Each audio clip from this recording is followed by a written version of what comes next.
Ya, Assalamualaikum warahmatullahi wabarakatuh. Anak-anak yang Ibu sayangi, hari ini kita akan mempelajari indahnya persaudaraan atau ukhuwah yang kita ambil dari surat Al-Hujurat ayat 10. Sebelumnya kita baca dulu surat Al-Hujurat ayat 10 ini bersama-sama. A'udzu billahi minasy syaithanir rajim. Bismillahirrahmanirrahim. Innamal mu'minuna ikhwatun fa aslihu baina akhawaykum wattaqullaha la'allakum turhamun. Sadaqallah. Kemudian kita akan cari tajwidnya sedikit. Yang pertama itu ada innama, itu hukumnya gunnah karena nunnya bertasydid. Kemudian al-mu'minun itu izhar qamariyah karena alif lam bertemu dengan mim. Fa aslihu itu mat tabi'i karena wawunya mati dan ada alifnya di belakang.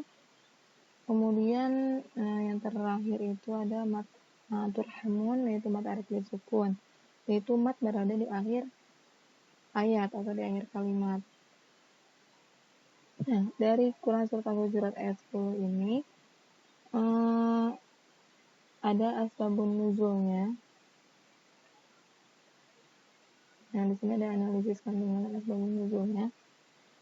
Ayat ini sebenarnya terkait dengan ayat sebelumnya, yaitu ayat 9. Jadi, tidak ada asbabun nuzul khusus dari ayat 10 ini. Jika dikaitkan dengan ayat 9, ada beberapa versi atau riwayat yang dapat bisa dijelaskan. Satu riwayat berkaitan dengan pertengkaran yang menyebabkan perkelahiannya antara suku Aus dan Khazraj. Dan di riwayat lain juga dijelaskan akibat percekcokan suami istri yang melibatkan kaum atau suku masing-masing. Kemudian didamaikanlah oleh Rasulullah. Jadi ayat 10 ini menjadi kelanjutan dari ayat 9 tentang perlunya berdamai dan pentingnya menjaga persaudaraan antar sesama muslim. Kemudian kita balik dulu, kita bahas terjemahnya. Mungkin ada beberapa kata yang perlu dijelaskan. Yang pertama ada innama, itu artinya sungguhannya atau tidak bisa tidak.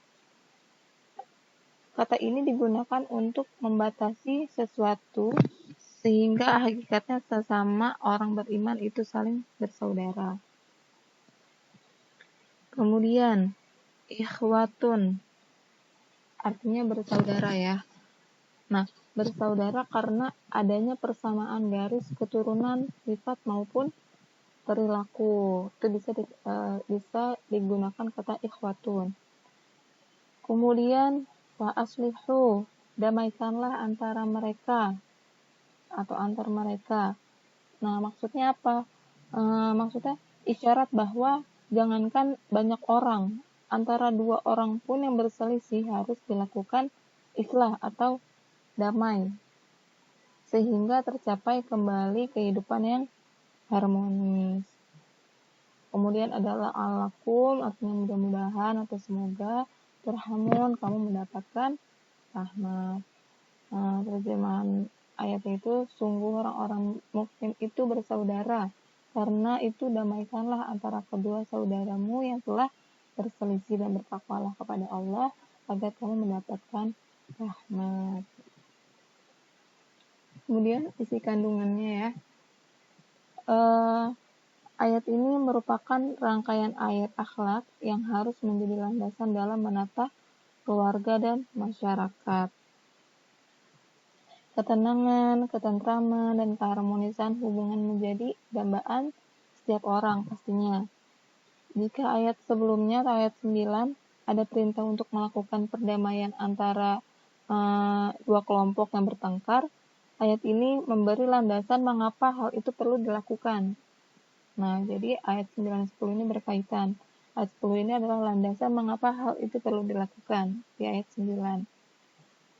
Kemudian sesungguhnya tidak lain dan tidak bukan antar sesama orang beriman itu bersaudara, bukan hanya disebabkan satu akidah dan keimanan, namun juga satu keturunan, meski tidak secara hakiki. Hal ini memberikan isyarat jelas bahwa antar sesama muslim harus sehati dan sejiwa dalam mengarungi kehidupan. Suka dan duka atau sedih dan gembira itu dirasakan bersama-sama. Kemudian penggunaan kata innama yang tadi di dalam surat itu memberi isyarat jelas bahwa sebenarnya semua pihak telah mengetahui secara pasti bahwa antar sesama muslim itu bersaudara, sehingga semua pihak tidak menginginkan terjadinya hal-hal yang dapat merusak persaudaraan yang telah dijalin dengan baik. Kemudian ukhuwah Islamiyah ini harus dijalin secara kokoh dan kuat, sehingga pihak lain akan segan gentar menghadapi umat Islam. Akan tetapi jika kita lihat ya dari realitas sekarang ini, kondisi tersebut belum tercapai karena mayoritas umat laksana menjadi mainan pihak lain. Banyak faktor yang melatar belakangi antara lain masalah kemiskinan, kebodohan dan keterbelakangan, termasuk juga sebagian umat yang masih berkutat atau dalam masalah furu'iyah atau perbedaan sehingga melupakan masalah yang pokok atau substansi. Nah, ini contoh-contoh yang ada di zaman itu. Nabi naik keledai pergi menuju rumah Abdullah bin Ubay.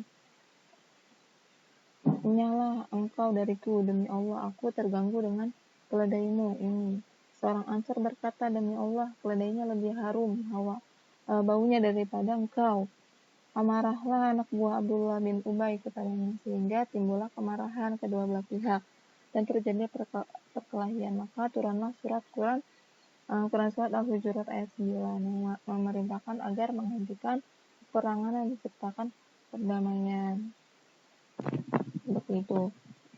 Kemudian ukhuwah Islamiyah itu juga jangan sampai dimaknai secara sempit, sehingga dalam tata pergaulan internasional umat Islam hanya mengutamakan umatnya sendiri tanpa mau peduli kepada umat lainnya. Ukhuwah Islamiyah itu bersanding erat dengan ukhuwah watoniyah, yakni persaudaraan sesama bangsa atau negara. Itu kalian bisa cari nanti di Quran surat Al-A'raf ayat 45, dan ada ukhuwah basyariyah, yaitu persaudaraan yang dijalin karena sesama sebagai makhluk Allah. Sesama makhluk Allah itu apa aja, seperti manusia, jin, malaikat, tumbuhan, hewan, dan sebagainya. Melalui 3 tali persaudaraan ini, umat Islam mampu menebarkan kedamaian untuk semua sebagaimana makna dalam Quran surat Al-Anbiya ayat 107. Kemudian penggunaan kata ukhuwah, ukhuwah biasanya dipergunakan untuk persaudaraan bukan sekandung. Ya, ingat ya, ukhuwah itu untuk kata persaudaraan tetapi bukan sekandung.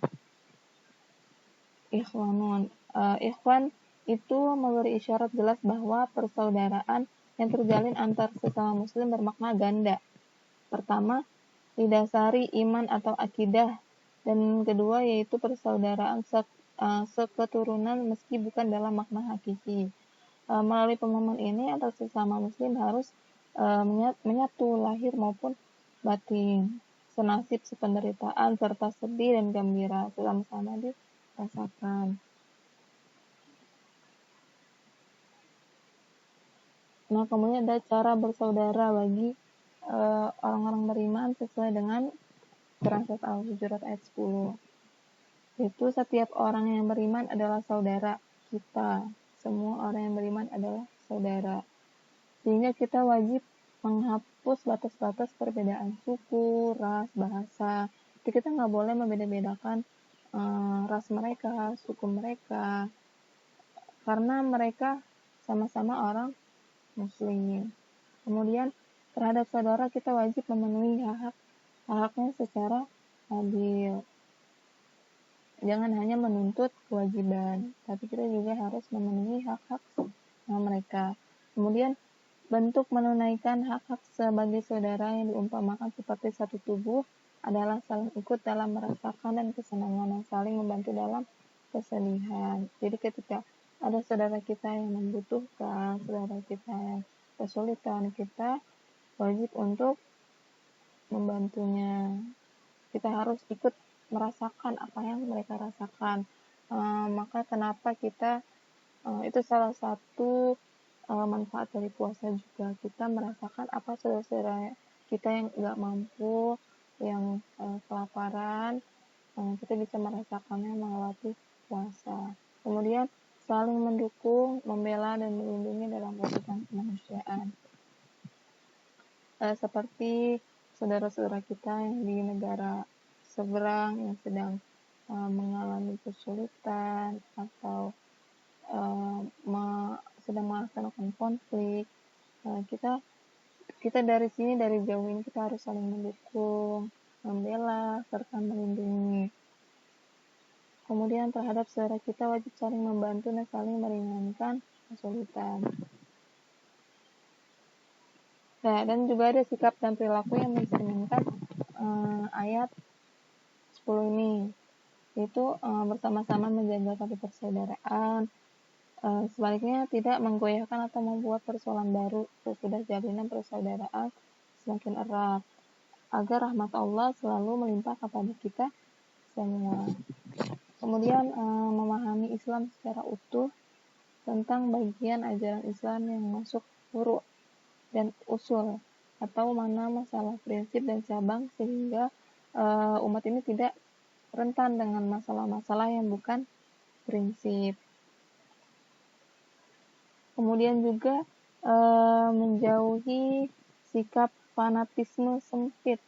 Tuh, zaman sekarang itu banyak banget orang-orang yang fanatisme sempit. Dia hanya berpihak kepada satu kelompok tanpa memperdulikan kelompok lainnya atau muslim lainnya. Tuh, fanatis boleh, tapi nggak boleh fanatis yang terlalu sempit. Hanya karena masalah sepele dan kecil, akhirnya persoalan bisa menjadi besar dan meluas. Kemudian perlunya kesadaran setiap umat bahwa sikap dan perilaku buruk yang dilakukan sebagai umat atau oknum menjadi citra atau iklan buruk terhadap martabat dan kemuliaan Islam. Itu perlu dijaga sikap kita.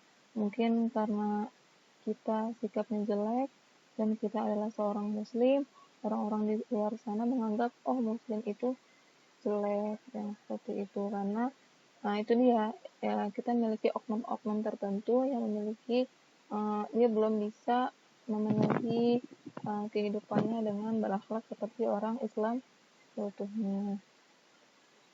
Kemudian saat yang tepat di masa sekarang ini, umat Islam menunjukkan bahwa Islam itu indah, damai, dan kompatibel dalam tata pergaulan bermasyarakat, berbangsa, serta hubungan internasional. Kemudian cepat tanggap dalam mengatasi perselisihan yang masih kecil agar tidak meluas dalam skala yang masif. Terus menumbuhkan persaudaraan internal umat Islam yang sejati antara umat Islam dengan komunitas agama lain. Ya, ibaratnya kita seperti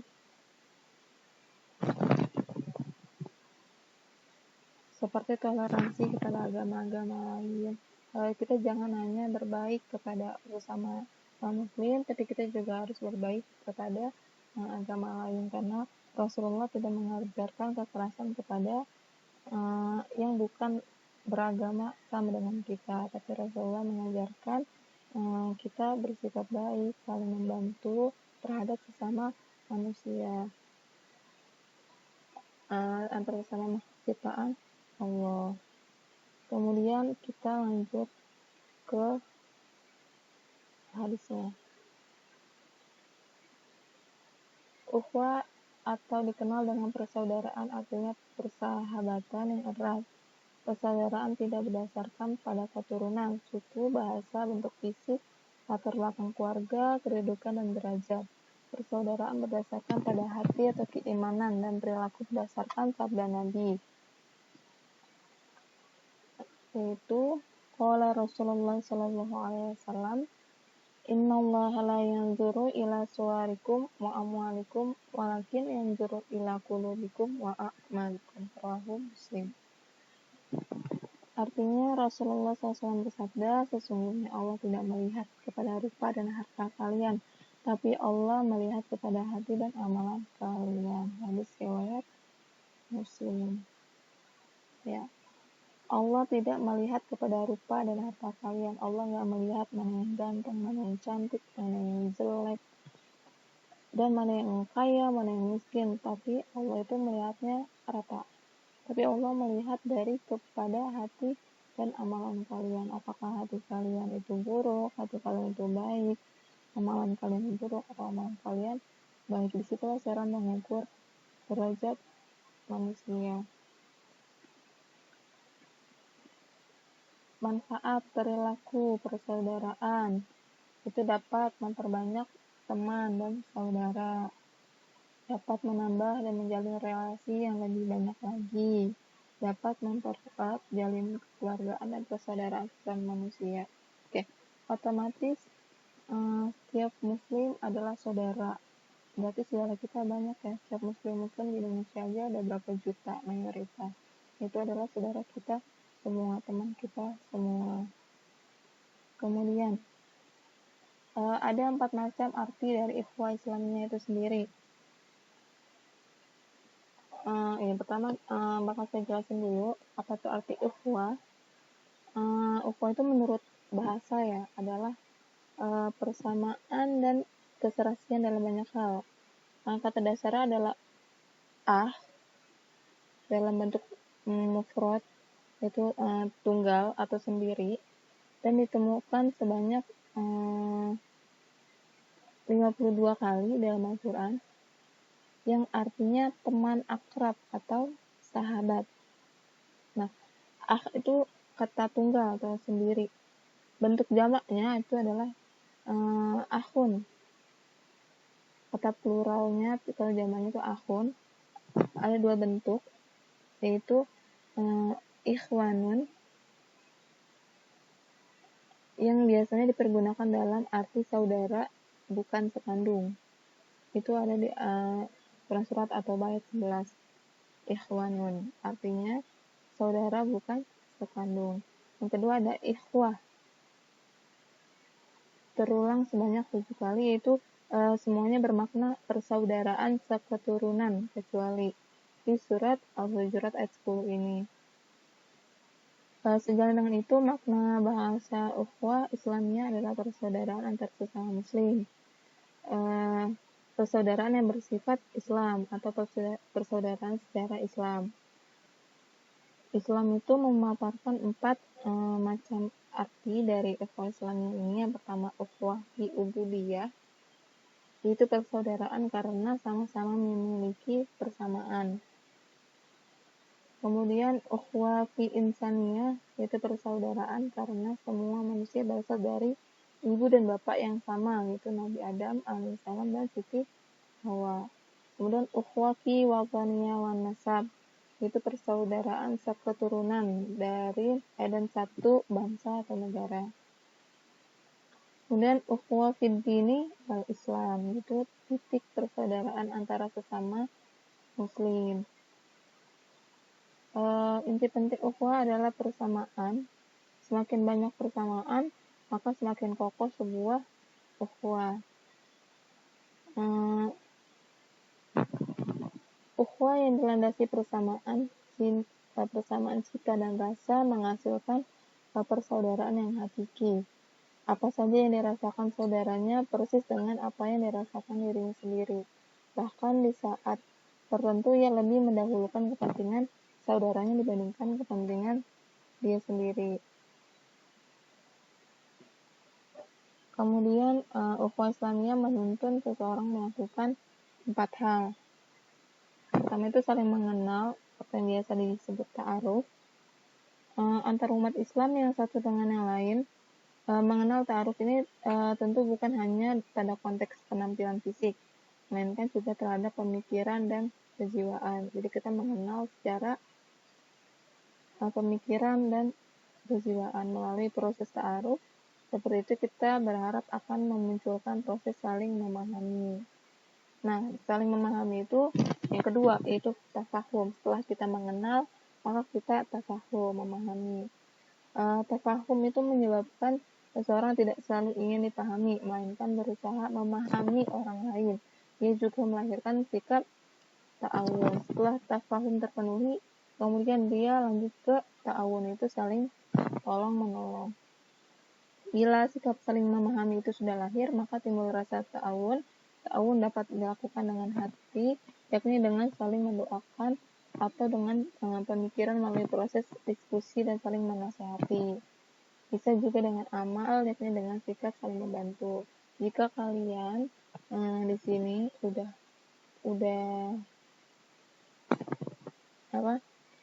mendoakan temannya, menasihati temannya, membantu temannya, itu berarti kalian udah sampai pada tahap ta'awun. Kalian sudah selesai mengalami namanya ta'aruf dan tafahum. Setelah ta'awun, jika ketiganya telah kalian laksanakan, maka akan tumbuh sikap takaful, yaitu saling menanggung dan perasaan senasib. Banyak kisah-kisah dan hadis Rasulullah itu para sahabat yang menunjukkan melaksanakan takaful, yaitu saling menanggung dan perasaan senasib.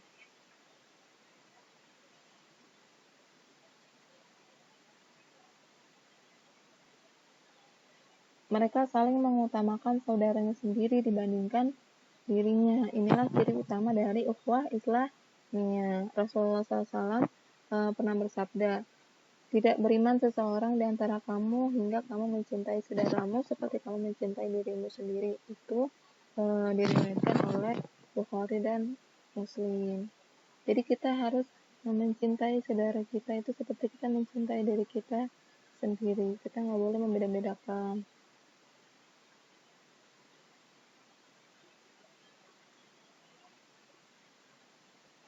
Cukup sekian yang Ibu jelaskan, dan kita dapat berdiskusi di lain waktu atau di lain tempat, bisa diskusi melalui WhatsApp, Classroom, dan lain-lain. Materi ini Ibu sampaikan cukup sampai di sini, kurang lebihnya mohon maaf. Assalamualaikum warahmatullahi wabarakatuh.